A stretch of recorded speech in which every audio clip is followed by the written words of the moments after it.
মৰমৰ ছাত্ৰ ছাত্ৰীসকল স্বাগতম জনাইছোঁ তোমালোকক আজিৰ এই গুৰুত্বপূৰ্ণ ভিডিঅ'টিলৈ। তোমালোকৰ সকলোৰে এক্সাম পাৰ হৈ গ'ল, মেট্ৰিক পৰীক্ষা সকলোৰে পাৰ হৈ গ'ল আৰু তোমালোকৰ এক্সামবোৰ কেনেকুৱা হৈছে ডেফিনেটলি তোমালোকে কমেণ্টত জনাবা।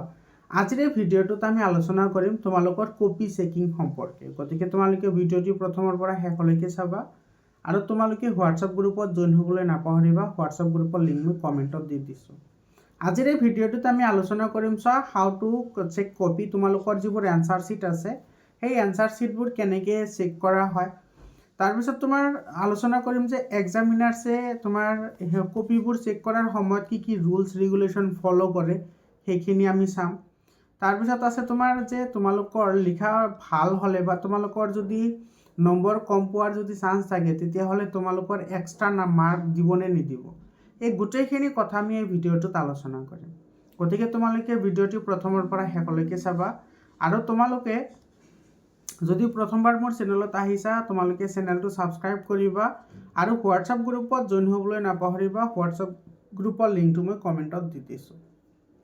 মৰমৰ ছাত্ৰ ছাত্ৰীসকল, মেট্ৰিক পৰীক্ষাৰ কাৰণে তোমালোকক মই যিমান পাৰিছোঁ হেল্প কৰিছোঁ। আশা কৰিছোঁ সকলোৰে এক্সাম ভালেই হৈছে আৰু আজিৰ এই ভিডিঅ'টো চোৱাৰ পিছত তোমালোকৰ মনত সকলো তোমালোকৰ নিৰাশা সকলো ধৰণৰ চিন্তা দূৰ হৈ যাব। গতিকে তোমালোকে ভিডিঅ'টি প্ৰথমৰ পৰা শেষলৈকে চাবা। তোমালোকে কমেণ্টত জনোৱা তোমালোকৰ এক্সামটো কেনেকুৱা হৈছে। তো প্ৰথমতে চোৱা আৰু তোমালোকৰ গ্ৰেছ মাৰ্ক কেনেকৈ দিয়ে সেই বিষয়ে মই ভিডিঅ' অলৰেডি আপলোড কৰিছোঁ। তোমালোকে যদি সেই ভিডিঅ'টো চোৱা নাই তোমালোকে চাই ল'বা, কোনো চিন্তা কৰিব নালাগে, বহুত ভালদৰে মই তাতে বুজাই দিছোঁ। গতিকে তোমালোকে সেই ভিডিঅ'টো চাই ল'বা। প্ৰথম কথাটো চোৱা, এক্সামিনাৰসকলে তোমাৰ প্ৰথমতে কি তোমালোকৰ যেতিয়া কপি চেক কৰিব সেই কপি চেক কৰাৰ সময়ত তোমালোকৰ হেণ্ড ৰাইটিং চাবনে নাচাব। এইটো এটা বহুতে তোমাৰ এটা ইউজুৱেল ফেনমেনা হয়, মানে একেবাৰে জেনেৰেল ফেনমেনা হয় যে তোমালোকৰ যিটো হেণ্ড ৰাইটিং হয় সেইটো মেটাৰ কৰে নে নকৰে। তো মই যদি কওঁ ডাজ, এইটো কৰে, এইটো মেটাৰ কৰে। কেতিয়া কৰে জানানে? যেতিয়া ধৰি লোৱা তুমি কি কৰিবা 75ৰ ওপৰত যাবা, 75ৰ প্লাছ যেতিয়া তুমি নম্বৰ পাবা তেতিয়া তোমাৰ হেণ্ড ৰাইটিং কনচিডাৰেশ্যনত আহিব। আৰু যেতিয়া তুমি কি কৰিবা 30%ৰ ডাউনত আহিবা তথাপি তোমাৰ হেণ্ড ৰাইটিংটো কি কৰিব কনচিডাৰেশ্যনত আহিব।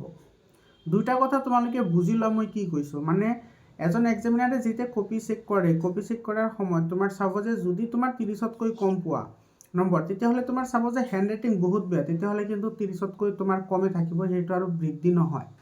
বুজি পাইছানে?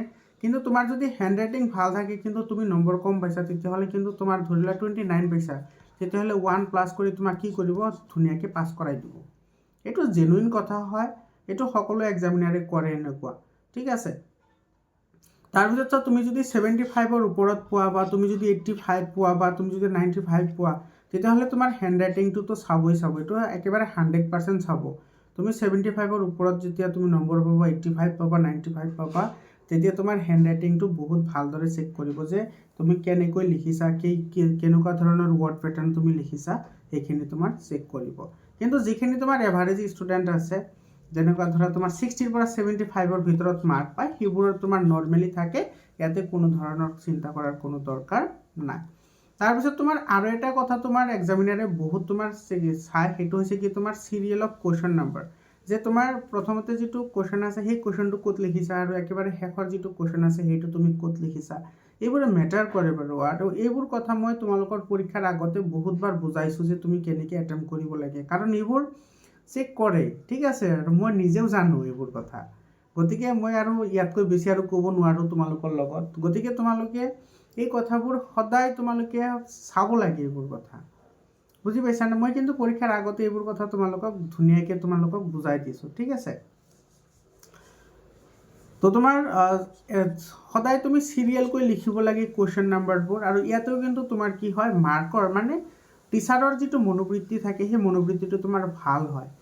এইটো তোমাৰ ইয়াতেও কিন্তু তোমাৰ মাৰ্ক কি হ'ব পাৰে প্লাছ মাইনাছ হ'ব পাৰে। কেনেকৈ প্লাছ মাইনাছ হ'ব পাৰে চোৱা, ধৰি লোৱা তুমি ইয়াতে 15 নম্বৰ কুৱেশ্যনটোৰ এনচাৰ, 15 নম্বৰ নহয় বেলেগ অলপমান ডাঙৰ চাই লওঁ। ধৰি লোৱা 47 নম্বৰ কুৱেশ্যনটো তুমি একেবাৰে লাষ্টত লিখি দিছা আৰু তোমাৰ ধৰি লোৱা 60 নম্বৰ কুৱেশ্যনটো ফাৰ্ষ্টত লিখি দিছা। যিহেতু তুমি এনচাৰ দুয়োটা জানা, এনচাৰ তুমি দুয়োটা লিখিব পাৰিছা, গতিকে 47টো আগত কিয় নিলিখিলা, তুমি 60 নম্বৰটো আগত কিয় লিখিলা। এই যিটো তোমাৰ এই প্ৰশ্ন এনচাৰ লিখাৰ যিটো ধৰণ, এইটো ধৰি লোৱা তোমাৰ এইটো 3 মাৰ্কৰ কুৱেশ্যন আছিল আৰু এইটো আছিল তোমাৰ 4 মাৰ্কৰ কুৱেশ্যন, ঠিক আছে। ইয়াতে 4ৰ ভিতৰত তোমাৰ ইয়াতে 3 মাৰ্ক বহাই থৈ দিব আৰু ইয়াতে তোমাৰ 2 মাৰ্ক বহাই থৈ দিব, কাৰণ ইৰিটেশ্যন ফিল হয় টিচাৰৰ, বুজি পাইছা। আৰু এইবোৰ কথা সঁচা হয়, মই তোক কৈ আছোঁ।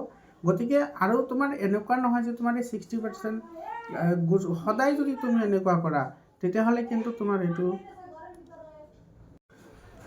তো এনেকুৱা কৰিব নালাগে। তোমাৰ এইখিনিতো তোমাৰ কিন্তু এনেকুৱা হ'ব পাৰে, ঠিক আছে। মই নকওঁ যে 100% টিচাৰেই দিব, তেনেকুৱা নহয়, কিন্তু মেক্সিমাম টিচাৰে তোমাৰ কি কৰে, টিচাৰ মানে তোমাৰ এক্সামিনাৰ্ছে এইবোৰ কথা ফ'ল' কৰে, যিহেতু তোমাৰ মেট্ৰিক পৰীক্ষাৰ এটা গুৰুত্বপূৰ্ণ এক্সাম হয়। তাৰপিছত তোমাৰ ক্লিনলেছ তোমাৰ এক্সাম যিটো এনচাৰ শ্বীট তুমি লিখিছা, সেই এনচাৰ শ্বীটটো তোমাৰ কিমান কি আছে, তোমাৰ চাফা আছে, সেইটো কিন্তু তোমাৰ চেক কৰে, ঠিক আছে। যেনেকুৱা ধৰি লওক তুমি ইয়াতে পেৰাগ্ৰাফ এটা লিখিছা ধুনীয়াকৈ, পেৰাগ্ৰাফটো ধুনীয়াকৈ লিখিছা, তো ইয়াতে তোমাৰ যিমান মাৰ্ক আছে, ধৰি লোৱা 2 মাৰ্কৰ কুৱেশ্যন আছে, তো তুমি 2 পাবা। কিন্তু তোমাৰ ইয়াতে কি হ'ল, তুমি ইয়াতে কটাকটি কৰিছা, নাইবা তুমি ইয়াতে এনেকৈ ফল্ডিং কৰিছা, নাইবা তুমি কাঠ পেঞ্চিলেৰে কিবা এটা কৰিছিলা, তাৰপিছত সেইটো তোমাৰ ইৰেজাৰ নোহোৱাকৈ তুমি এনেকৈ মোহাৰি দিছা, তোমাৰ এইটো দেখাত লেতেৰা হয়। আৰু তোমাৰ ৱৰ্ড যেতিয়া তোমাৰ চেণ্টেঞ্চ এটা ভুল হ'ব বা ৱৰ্ড এটা যেতিয়া তোমাৰ ভুল হ'ব, সেইটো তুমি বহুত বেয়াকৈ কাটিছা, তেতিয়াহ'লে এইটো দেখাত বেয়া হৈ যায় না, তো ইয়াতো তোমাৰ কিন্তু নম্বৰ কমি যায়।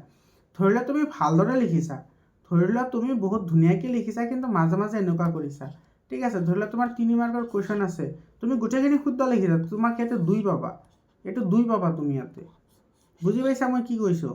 ধৰি লোৱা তোমাৰ ইয়াতে 3 মাৰ্ক আছে আৰু এইটো তুমি কিন্তু গোটেইখিনি শুদ্ধ লিখিছা, কিন্তু তুমি মাজে মাজে এনেকৈ লেতেৰা কৰিছা, তো 2 মাৰ্ক দিব তোমাৰ, কাৰণ এইটো গোটেইখিনি তোমাৰ দেখাতে বেয়া দেখা যাব, হয়নে নাই। আৰু তুমি সদায় চাফাকৈ ৰাখিব লাগে, এইবোৰ কথা মই আগতেও কৈছোঁ।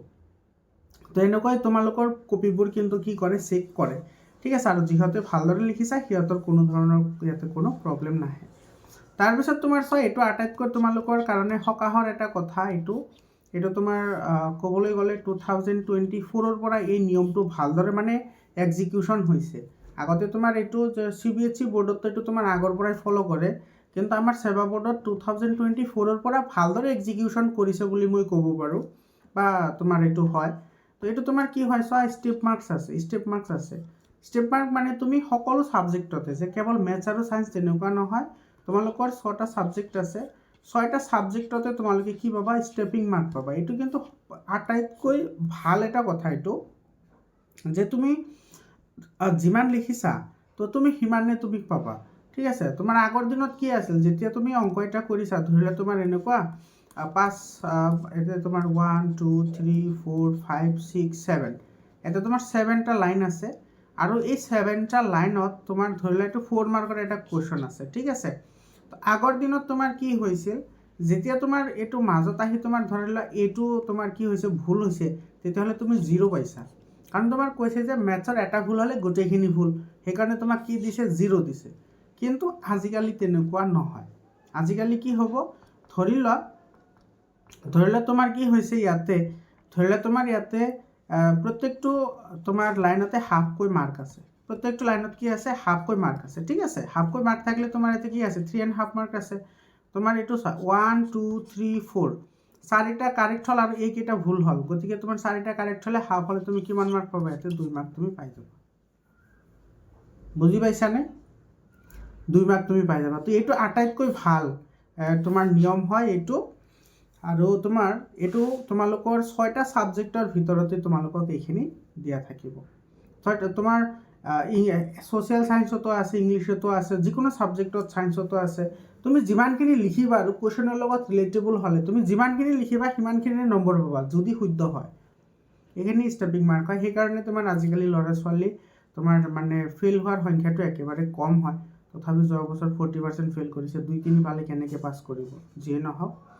তাৰপিছত তোমাৰ 5 নম্বৰটো চোৱা, এক্সট্ৰা মাৰ্ক দিয়ে নে, কেতিয়াবা কেতিয়াবা সেইটো তোমাৰ নিৰ্ভৰ কৰে টিচাৰৰ ওপৰত। সেইটো মই নকওঁ, ডাঠি নকওঁ যে দিয়ে।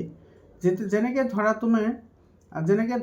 ধৰি লোৱা তুমি 29 পাইছা, 1 মাৰ্কৰ কাৰণে তুমি ৰৈ যাবা, তেতিয়াহ'লে তোমাৰ 1 মাৰ্ক দি তোমাক কি কৰিব, পাছ কৰাই দিব, ঠিক আছে। কাৰণ গভৰ্ণমেণ্টেও তোমাৰ গম পায় যে ষ্টুডেণ্ট ফেইল কৰিলে সিহঁতৰ মনোবৃত্তি বেয়া হৈ যায়। তাৰপিছত ধৰি লোৱা তোমাৰ কেতিয়াবা কি হয়, যে 74 আছে তাতে 1 মাৰ্ক দিলে তোমাৰ ষ্টাৰ মাৰ্কটো পাই যাব, তেতিয়াহ'লে এই মাৰ্কটো তোমাৰ কি কৰে দি দিয়ে। ঠিক আছে, সকলোৱে দিয়ে বুলি তেনেকুৱা নহয়, মানে দিয়াৰ বহুত চান্স থাকে। আৰু এই তোমাৰ 1 মাৰ্কটো যে দিব তেতিয়াহ'লে তোমালোকৰ এই গোটেইখিনি কথা সিহঁতে চাব, এই গোটেইখিনি চাব তোমাক যে সেই 1 মাৰ্কটো যে দিব সেই গোটেইখিনি কথা তোমাৰ এইখিনি চাব, চোৱাৰ পিছতে তোমাৰ সেই 1 মাৰ্কটো তোমাৰ কি কৰিব দিব। বুজি পাইছা মই কি কৈছোঁ? এইখিনি যদি তোমালোকৰ ভাল হৈছে তেতিয়াহ'লে তোমাৰ এই 1 মাৰ্কটো তোমালোকে আৰামছে পাই যাবা। বুজি পাইছানে? কিছুমান আছে ধৰা 79 পায়, তাৰো 1 মাৰ্ক দি দিলে তোমাৰ কিমান হ'ব? 80 হ'ব।